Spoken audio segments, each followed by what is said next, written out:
Welcome to our masterclass series here at the Federation of African Canadian Economics. And it's an exciting day because we are kicking off our first masterclass series with Deloitte. My name is Tiffany Callender, and I am the CEO and co-founder of this fantastic organization that is here to serve you, Black entrepreneurs across the country.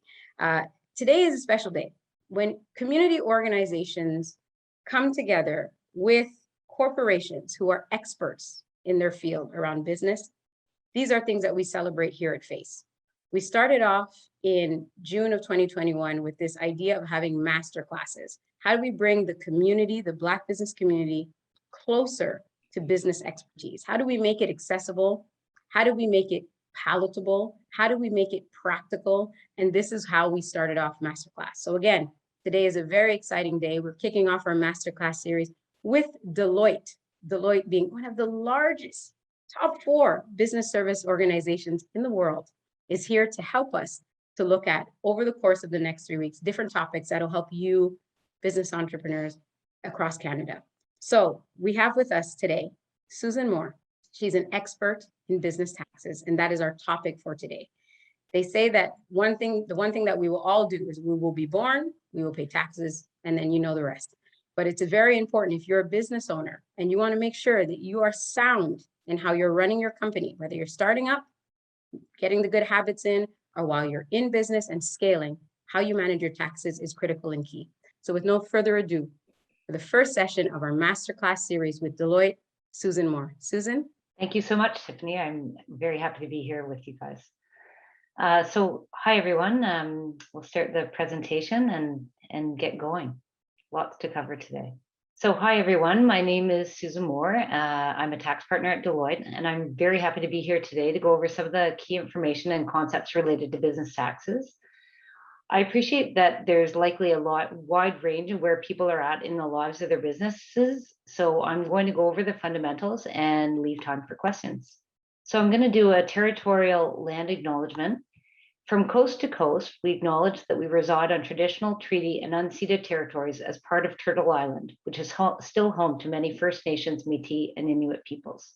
We are all treaty people.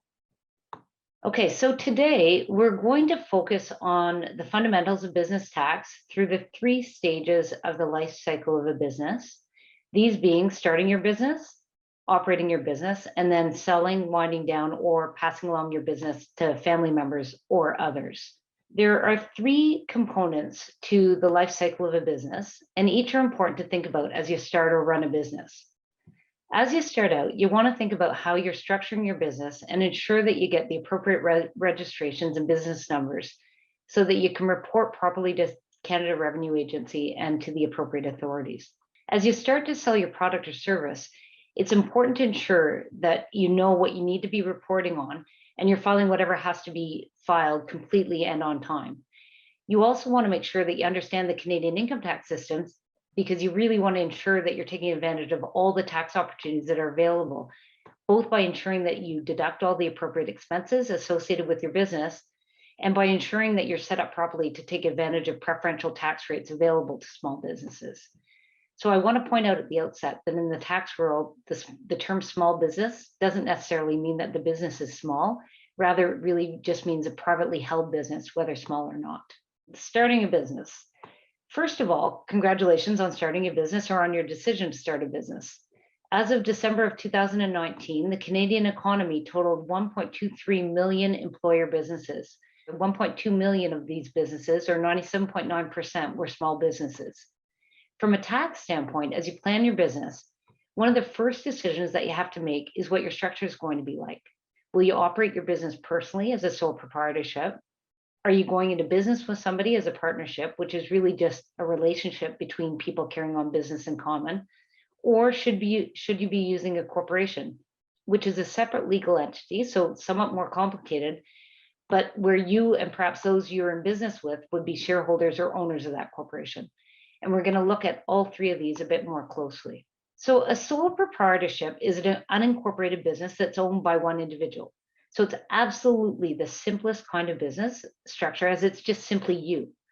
So if you operate as a sole proprietorship, you're responsible for making all the decisions and you receive all the revenue, you pay all the expenses, and all the profits and losses are all yours. There's no separate legal status for your business, which doesn't necessarily mean that you don't need to register and whatnot, and we'll go through that in a bit. As a sole proprietor, you have all the risks of your business, and these risks can extend to your personal property and assets. So what that means is if somebody buys your product or service, and for whatever reason that they sue you, your personal assets are at risk. So generally speaking, in order to protect yourself, you'd have business insurance.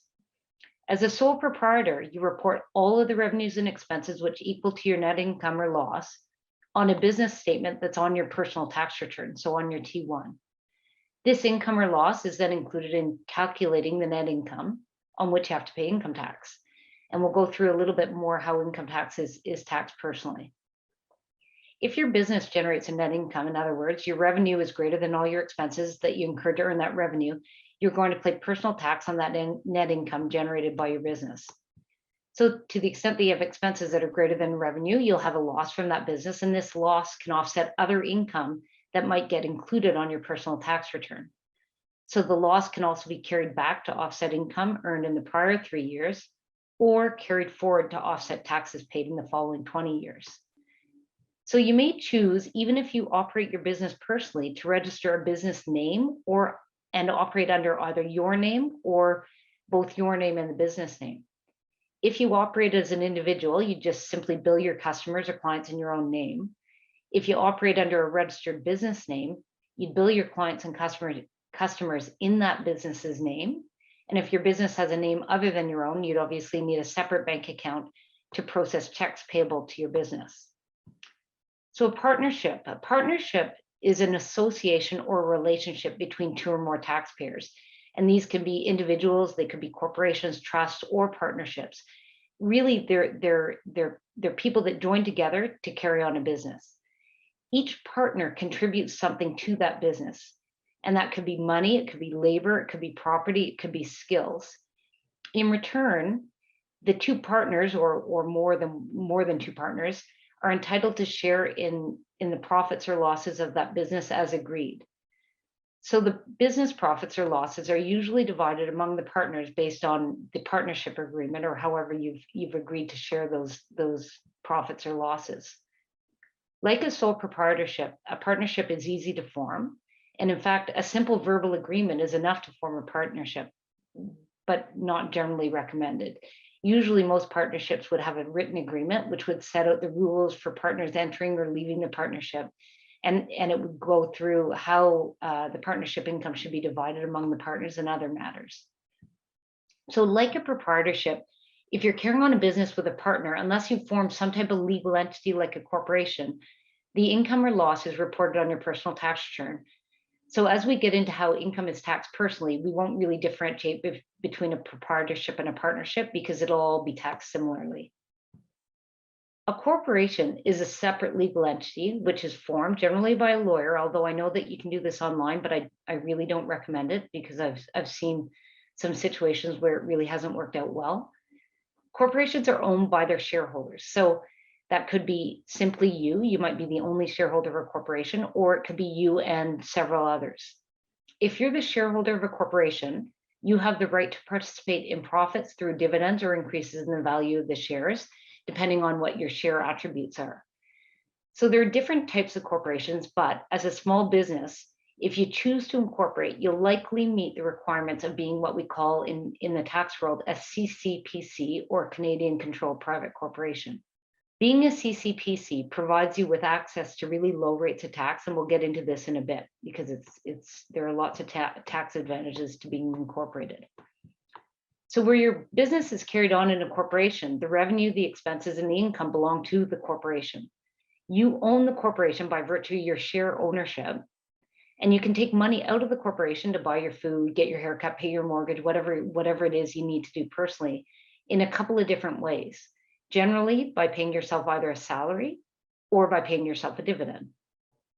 It's really important to note that while the corporation has a lot of advantages from a tax perspective that we'll discuss, the money earned by the corporation can't be accessed by you personally unless you take some action, which has to be reported for tax purposes. So you have to pay yourself a salary, or you can declare a dividend from the corporation. And so where we see people get into difficulties is where they commingle their funds. They're simply using corporate funds and not reporting it properly. So salaries and dividends have different tax implications to both you and the corporation, and we'll go through these a bit more later. So this slide provides a summary of the advantages and disadvantages of operating as a sole proprietorship. The main advantage is that this structure is super simple. There's no separate legal entity. The financial statement is essentially input right onto your personal tax return. So there are very little in the way of additional costs of compliance. So really very few costs associated with setting up this type of business. With this simplicity comes the responsibility, of course, for all the debts of the business. Oftentimes, a business is initially set up as a sole proprietorship because it's simple and because any losses realized as the business gets going are able to be offset against other income earned personally. So as an example, let's say you're working full-time, but you're running a business on the side. The losses incurred by the business at the outset may be able to offset some of your employment income, so you'll pay less overall tax. Had the loss been realized by a corporation, the loss would be basically trapped in the corporation and you'd be paying tax personally on all of your employment income. Because the income's included on your personal tax return, you'll pay income at your graduated rates of income tax, which we'll look at in a moment. This could be an advantage or a disadvantage depending on your marginal rate of tax. There's not a lot available in the way of income tax planning where you operate as a sole proprietorship, apart from ensuring that you identify and treat all available deductions for tax appropriately. But oftentimes at the outset of a business, these tax planning opportunities that are available to a corporation, things like selling or passing on the business and lower tax rates, aren't necessarily as important as they might be later on. And there's always an opportunity to incorporate later on in the life of a business. So you're always able to start out as a sole proprietor. And as your business grows, you can switch over to operating as a corporation. So a corporation, as we said, is a separate legal entity. So with a separate legal entity come additional costs, complexity, and filing requirements because the corporation is a separate taxpayer with its own income and its own income taxes. So it also has to generally be set up by a lawyer so that there are costs associated with doing that and making sure that the shares are properly issued to the shareholders. Corporations are taxed very differently from individuals and have to file a yearly income tax return. As individuals resident in Canada, we're taxed at graduated rates of tax, which increase to just over 50% depending on the province that you live in. Corporations aren't taxed like this at all. They're taxed on types of income or buckets of income. So individuals go up as far as the more you earn, the more you pay in tax. Corporations are taxed more on the buckets of income. So depending on the type of income that the corporation earns, that determines the income tax rate that it'll pay on that particular type of income. There are really low preferential tax rates applied to what we term active business income earned in a corporation. And from an income tax standpoint, this is one of the main advantages to incorporating. So where you earn business income, or what we call active business income, in a Canadian controlled private corporation, and let's take Ontario as an example, the first $500,000 bucket of active business income is taxed at only 12.2%. So that really, what that means is if you earn $100,000 in net income in a corporation, after tax, you'll have almost $78,000 that's available within the corporation to buy more supplies or reinvest in the corporation. Of course, some of this income in the corporation may be needed personally to pay for your food, your haircuts, your mortgages, etc. But there's an opportunity to leave what is not needed personally in the corporation and only pay that low corporate tax on this income. Moreover, you only have to pay personal tax on what you've actually taken out of the corporation by way of salary or dividends. So the rest you can leave in the corporation and have it taxed at that low rate of tax. So from an income tax perspective, there are some fundamental considerations in deciding whether to incorporate. Our Canadian income tax system, and this is a good overall lesson, is based on what we call the theory of integration. So what this means is that by the time an individual has money in their jeans pocket, the same overall tax or close to it should have been paid where the income was earned directly by the individual or earned by a corporation and paid out to the individual from the corporation by way of a salary or a dividend. The key takeaway is that there's large tax deferrals available if you earn active business income in a corporation, but only if you're able to retain the funds in the corporation. If you're going to take all the money out, it may not be time to incorporate. At least there won't be tax advantages to doing so. There may be liability protection, but not tax advantages. So in this case, income will only be subject to the low rate of tax in the corporation to the extent that you leave the money in the corporation. In effect, if you're able to retain funds in the corporation, you'll have 78 cents on every dollar to invest within the corporation. But had you earned the income personally and paid tax at the top rate, you'd only have about 47 cents on the dollar. So you can see that the opportunity for deferral exists. Where your business is ultimately going to be sold, there's significant income tax advantages to selling shares of a corporation which qualify for the capital gains exemption. We'll get into that in a little bit more. The current capital gains exemption is a funny number. It's $892,218 for 2021, and it's indexed inflation. So it's going up, up, up, up. So each individual resident in Canada selling shares of a corporation that qualifies has access to one lifetime capital gains exemption, which can offset right now about $892,000 of gains on the sale of shares which qualify. The decision, as I said earlier, the decision to incorporate doesn't have to be made right away. You can start your business off as a sole proprietorship and get tax advice on how to transfer your assets to a corporation and continue as a corporation in the future. So once you've decided that you want to incorporate, it's important to ensure that you incorporate properly and that you register appropriately for any business numbers and permits that you might need. And this actually goes for depending on how you're operating, what you may need to register for various things. So you're frankly going to need some professional advice to make sure that you register properly if you're really unsure of how to do so. There's some really fabulous information on the CRA website that's accessible, and it's a good place to start to kind of get some general knowledge. A business number, I guess, is where we should start. And it's really just a unique 9-digit number that acts as the identifier for a business, which is unique to that business or legal entity. So depending on your incorporation, whether it's federal or provincial, and depending on the province in question, your business number may be issued to you automatically. I really can't emphasize enough the importance of having appropriate professionals providing you with advice. So as you start out, you'll probably need a good accountant / tax advisor, because not all accountants practice in the area of tax, as well as a business lawyer to help you with your incorporation and ensure that the appropriate shares are properly issued.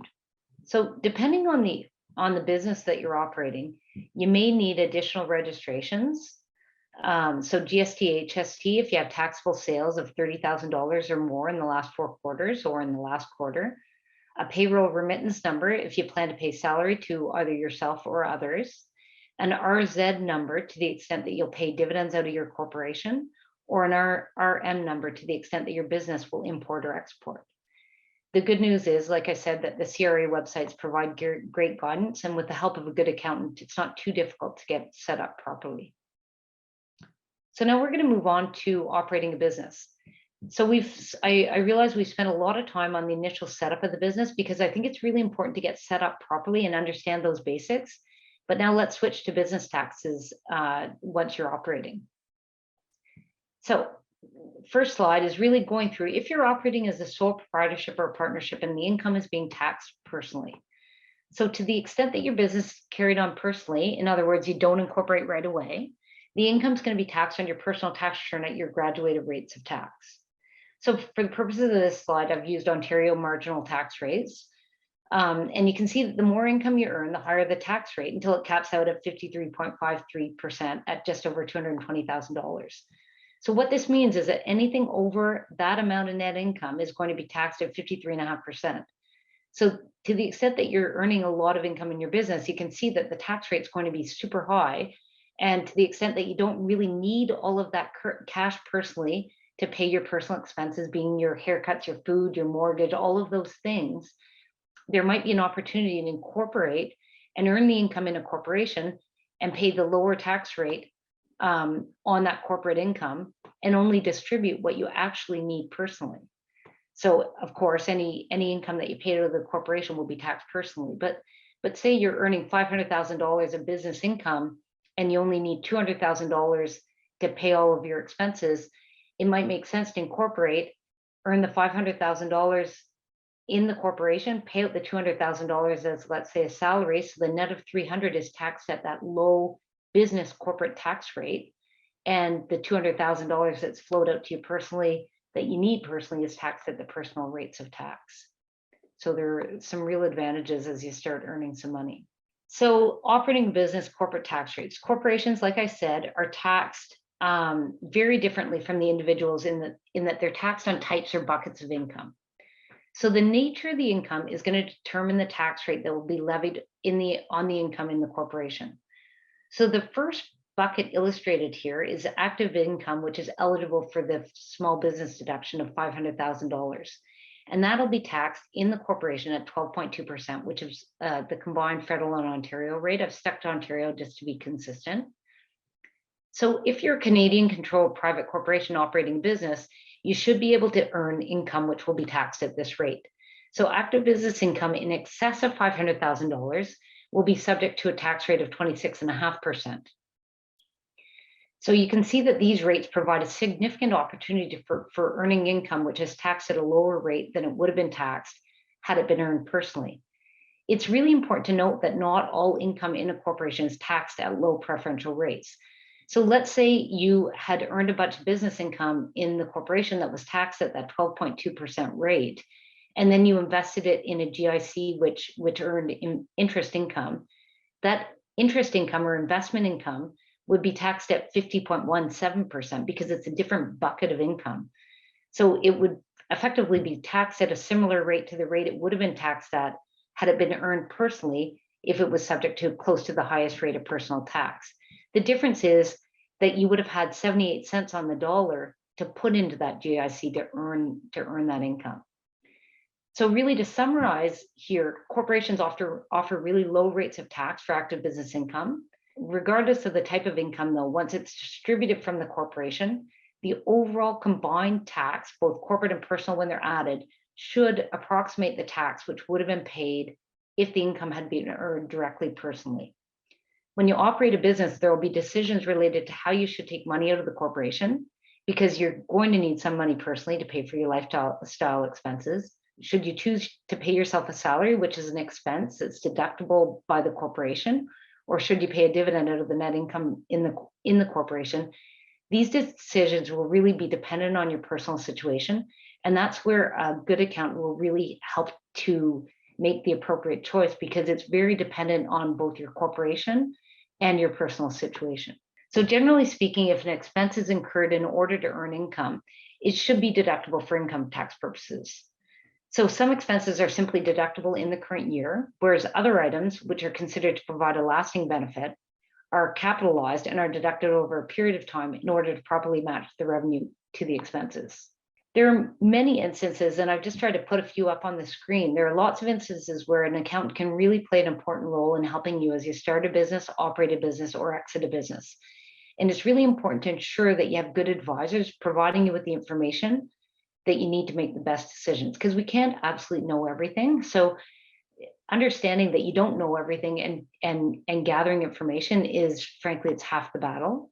And just making sure that you trust your advisor to be providing you with that information. Okay, so exiting a business. There are lots of considerations when exiting a business, either by way of sale, passing along the business to the next generation, or simply winding up the business. And there are many tax planning opportunities available to reduce income tax on the exit. So I've highlighted a few of these main considerations when exiting the business, such as timing, whether you can access your capital gains exemption. You might be able to access capital gains exemptions of other family members, and so access that 892,000 times various family members. There's also timing to consider, whether you can sell, whether you're planning to sell or pass along the business to others, how much cash you'll receive after the payment of tax. Like I said, it's well worth your while to ensure you're getting appropriate tax advice prior to exiting the business. And I would say, when I say prior to exiting a business, it's really well in advance of exiting a business to make sure you're properly set up to do so and and getting the best advice available.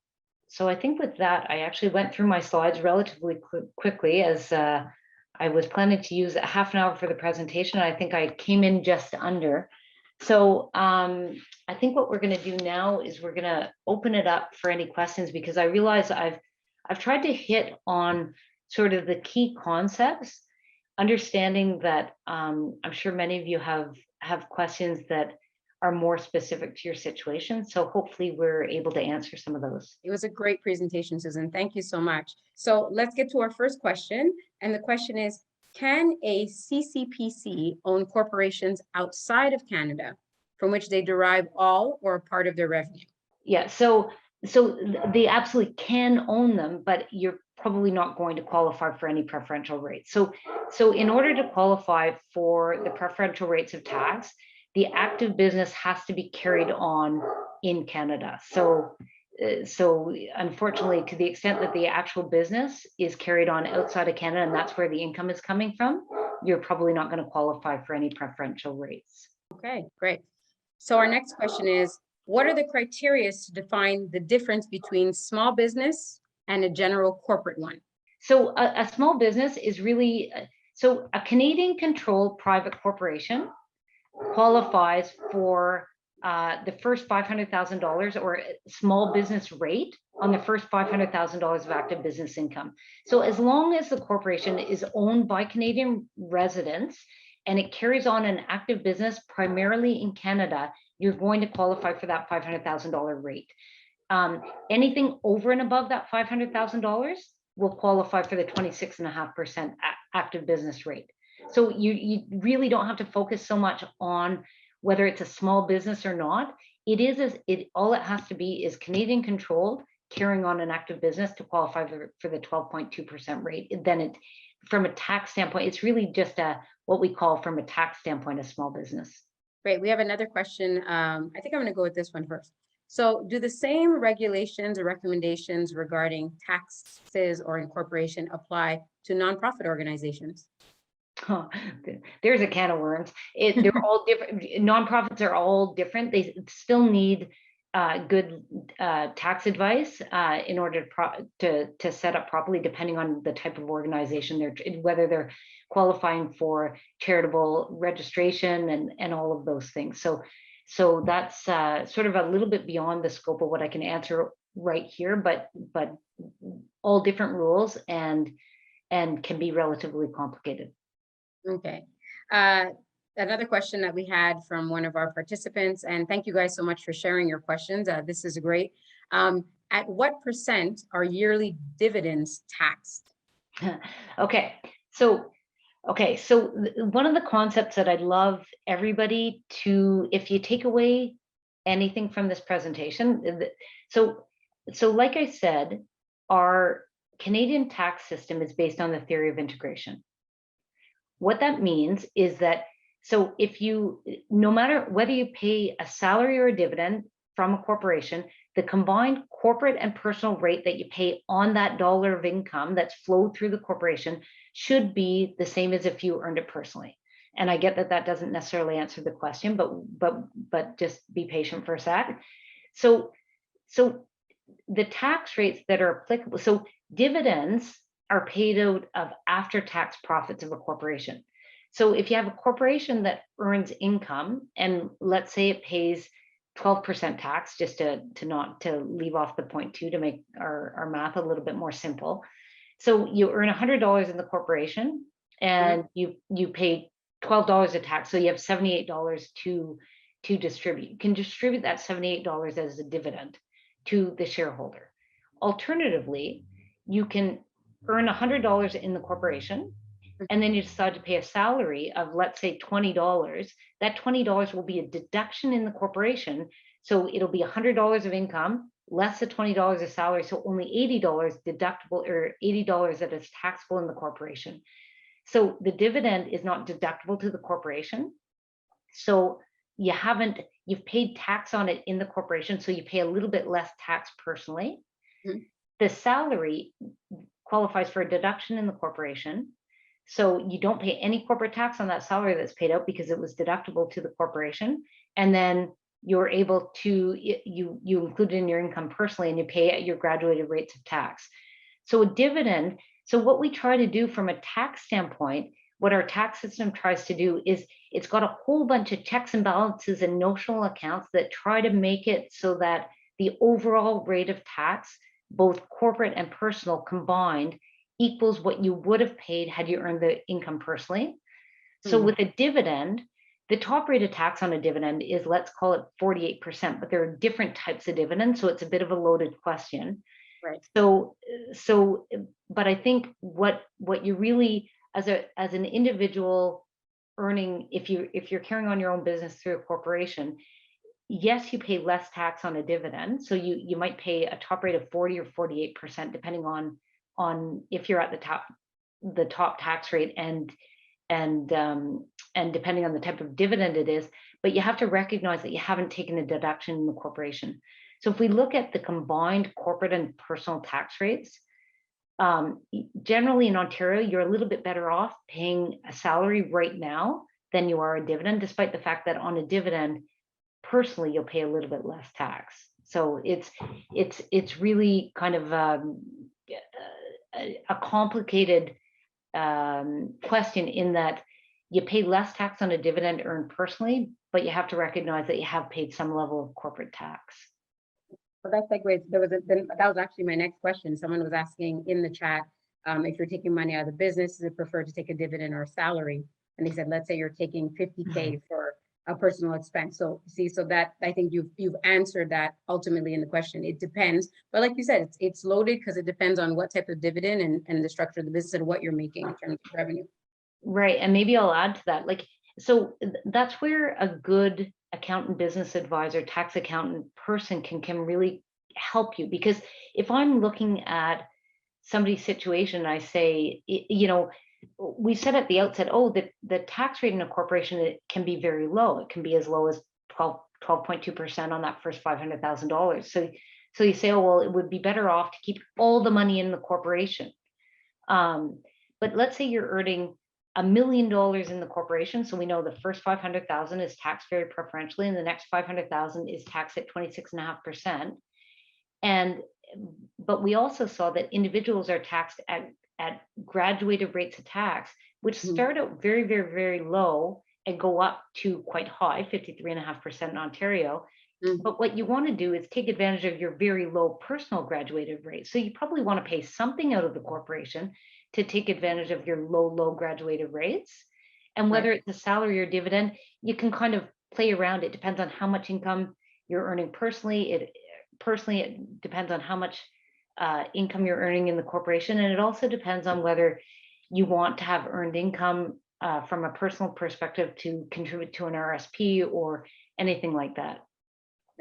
I'm going to ask a question because I think this is what you mentioned is very important to have the right tax specialist working with you when you're in any sphere of type of business that you have, right? Whether you're starting up and you want to transition from being a sole proprietor, going to incorporation, all those things requires guidance from a tax specialist. My question is, I'm going to ask for the audience and for Black Business Canada, how do you pick that person? Like, what are the things that you need to look for, you know, to be able to say, well, this is somebody that is credible, that I can work with, that I think will be able to give me proper advice? Because I think that I think a lot of people acknowledge that they might want to work with experts, but how do you pick the right expert, and how do you determine that person is an actual expert and is doing the best, advising you in the best way for your particular company and what you want to achieve?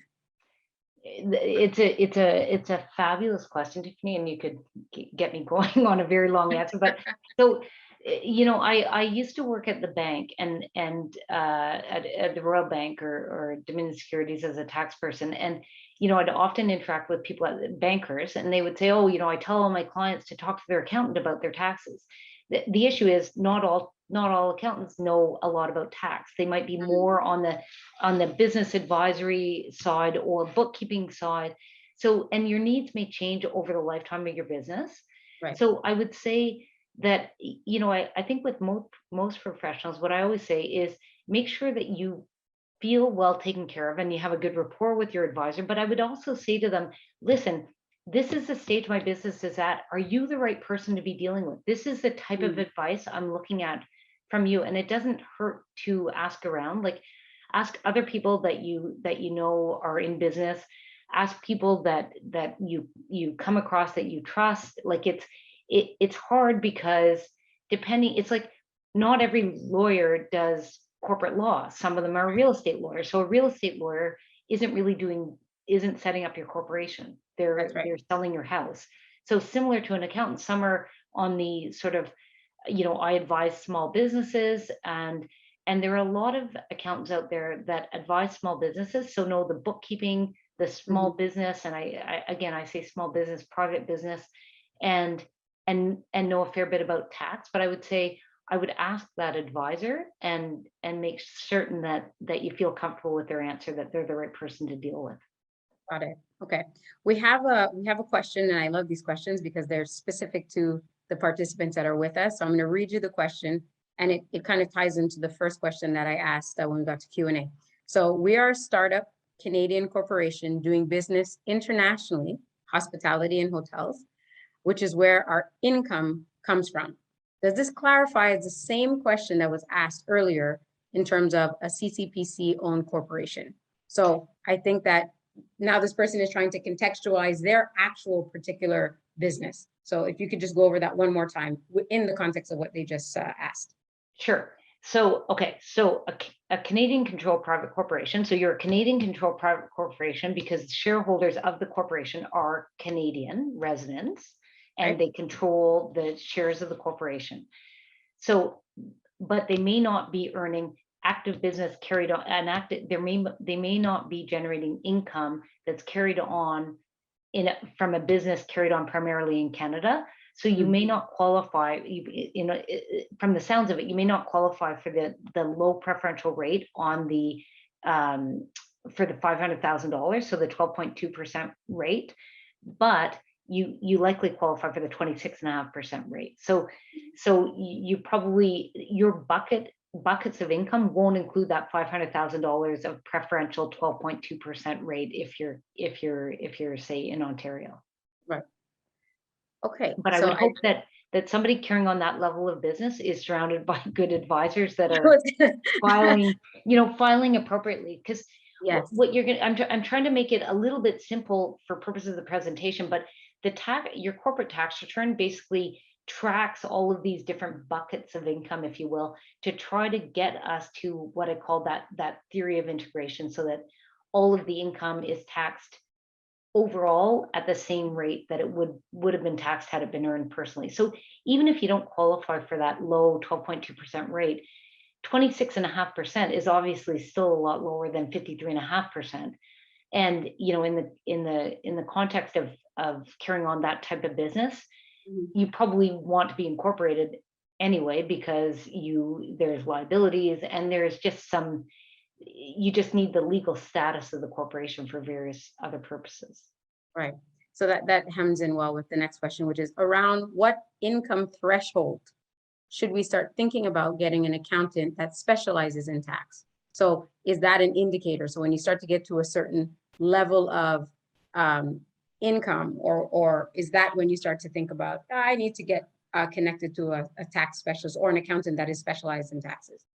So I would say, like, advice always is good. So as you're starting out a business, because you want to make sure, let's say, that you're properly registered for HST or whatever it is that you need to be registered for, you probably want to connect with some type of accountant.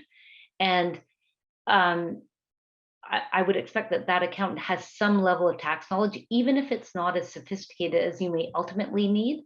Mhm. So I'd start the conversation off with them.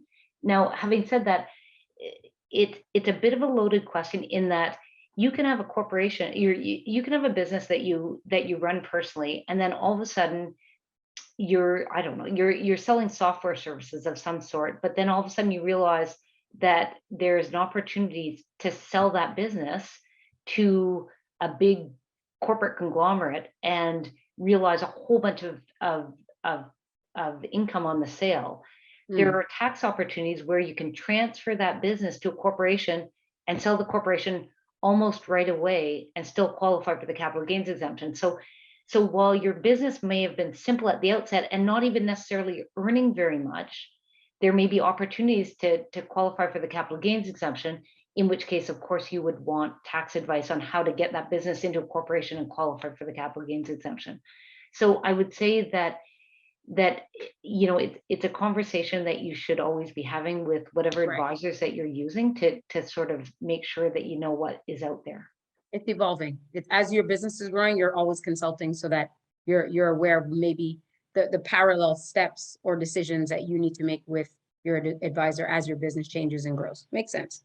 And Um, maybe I just add on to that, if you're not incorporated and you're earning more money than you need personally, you mhm, should at least look into incorporation, and so see if it's the right decision for you and get advice from that perspective.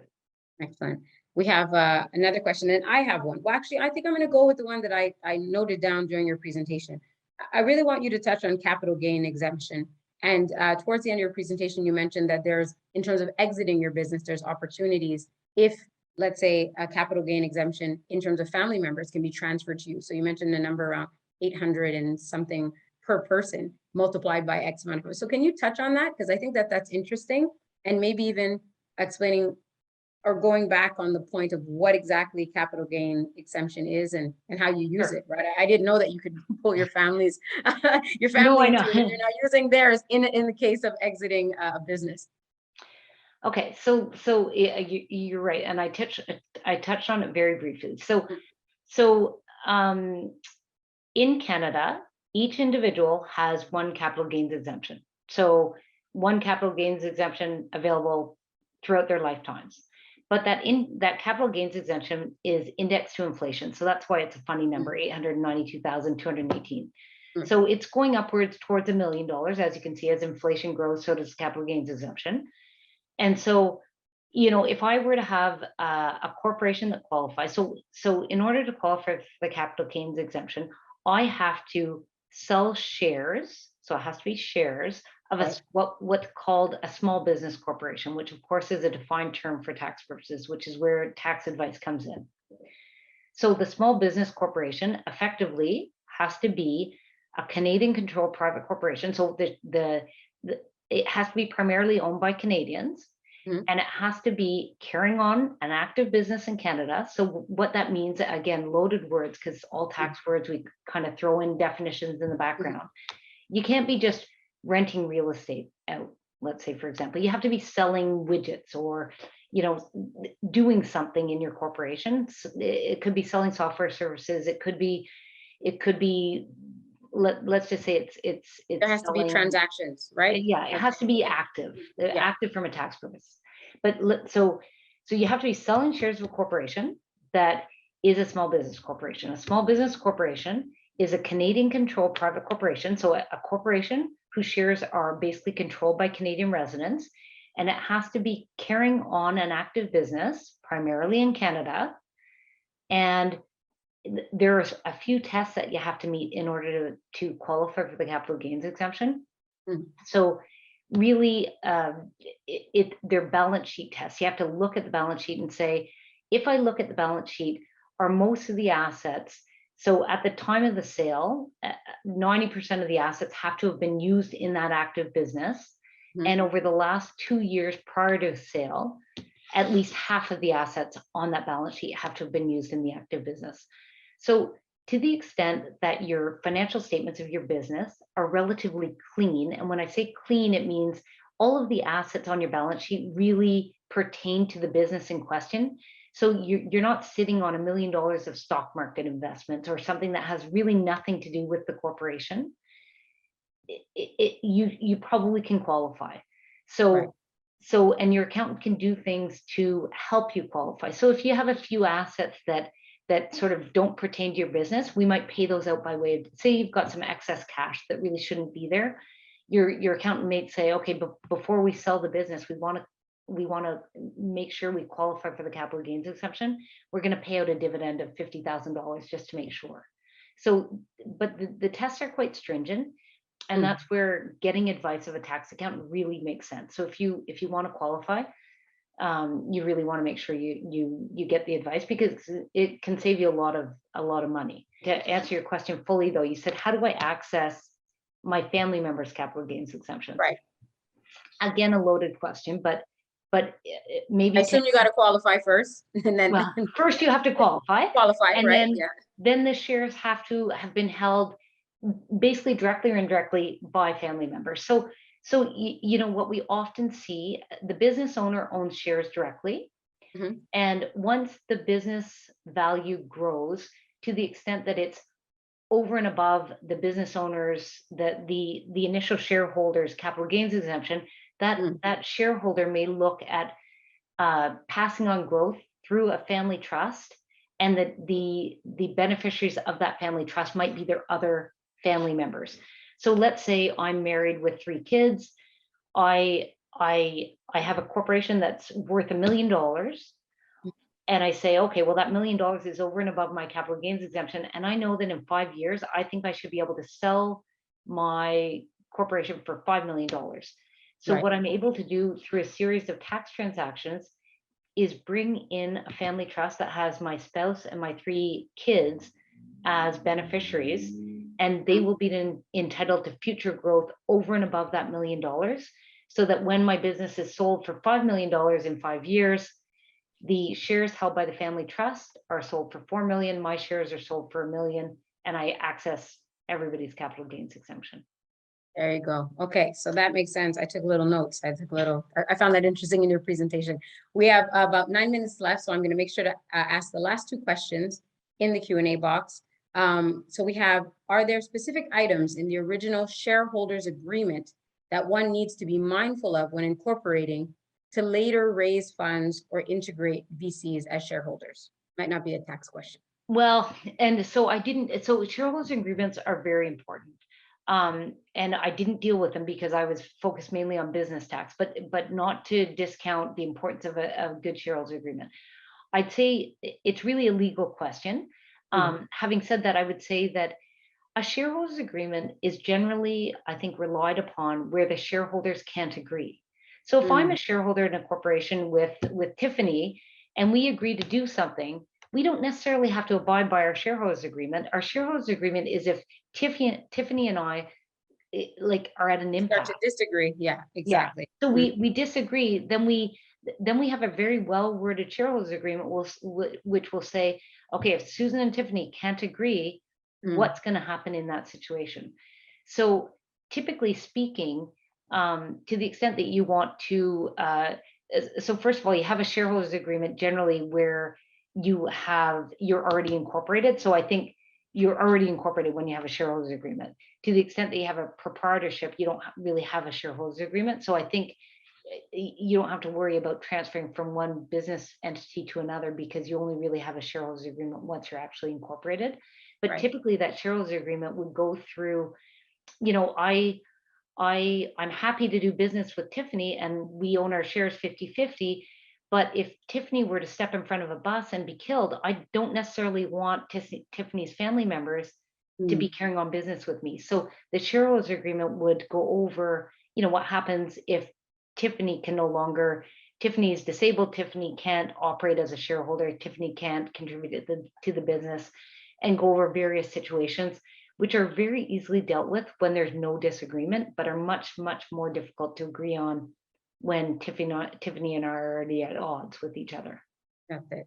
We're not at odds though, Susan. We're getting along great this hour. But I think that is definitely a legal question. Yeah. And then that would be better suited. And we will, at some point or another, FACE will address that. So again, we're keeping note of all questions as well. And just so everybody knows, before I ask the last question, and then we close off our first masterclass series with Deloitte, that this will be shared on our YouTube channel. FACE has a YouTube channel. You can check us out, FACE Coalition. And this is where we definitely share all this information. Last question of the day for you, Susan. If the business is trademarked, does this make any difference or advantages for tax purposes? I think it's really a business advantage. So to the extent that you need a trademark, you should be going to an appropriate trademark lawyer. And it's really a legal question, but your trademark could be a tax asset that, Mm. I presumably could be sold to the extent that it has value. So I think that you only wade into the tax aspect if the asset has value and that contributes to the value of the organization. Okay, so I want to say, Susan, this has been a great conversation. Your presentation definitely brought some things to light for me. The idea of capital gain exemption, I really didn't know a lot about that. I knew it existed because I see it on my taxes, but really, how do you access, how do you use it? So I think that it's been very, very fruitful. So the first thing that I want to say is thank you so much for sharing your time and expertise with the FACE coalition across Canada, and what you've been able to bring to the table. If you had to advise, if you had to summarize or give advice in a few words to our audience, what would it be regarding business taxes? I would say surround yourself by good advisors and have your advisors share information across between each other, because I think the better that your advisors know you and share information, the better advice as a whole you're going to get as you move forward. That's great. That's great advice. So again, our first masterclass series with Deloitte. Very excited here at FACE to be able to bring this information and this value to our audience. So again, this presentation will be shared on our YouTube channel. Don't forget to go to our new website that we launched recently at www.facecoalition.com. You can also follow us on all of our socials and to make sure that you stay plugged in to what's happening at FACE Coalition. Our objective at FACE is to not only distribute the historic Black Entrepreneurship Loan Fund to Black businesses, startups, and scaling companies across the country, where we are currently at 7.9 million approved already, starting disbursements only in August, and we continue to do that work. But it's also to bring you value in terms of capacity and understanding and information. And that's why we're so thrilled to have Deloitte join us. So this is the first of the 3 sessions that will be happening with Deloitte. And so please follow us on social media so you can be aware of when the next session is coming up, which is next week. So please follow us, make sure to join us. And the last thing that I'll say is make sure that you share the information. When you have somebody like Susan talking about business taxes, you want to call somebody that you know who also is running a business, somebody who's thinking about it, and just say, hey, you should join this session. The reason why we make it an hour is that you can fit it into your day. Like I said, making the information available, palatable, and practical is our objective with our masterclass series. So I want to take this last moment again to say thank you, Susan Moore, for joining us, giving us all this great information about business taxes. Thank you to Deloitte and the team that helped us put this together, to my fantastic team at FACE Coalition. On with us right now is Keisha and Link, but I want to give a shout out to all of our ELOs and analysts, as well as Crystal Francois and Victor Paris, our CLO, as well as Ken Birch, and our board of directors. Really and truly, this whole machine is a fantastic one, and we really work together to be able to continue to work with our community and make sure you have everything you need to be successful in business. Did you put your hand up, Susan? No, sorry. Okay. I was just going to say thank you to everyone as well, and thank you for including me in your wonderful organization. I really appreciate it. Oh, thank you so much, Susan. So thank you guys. Make sure to follow us, and we'll see you next time at the FACE Coalition Masterclass Series with Deloitte.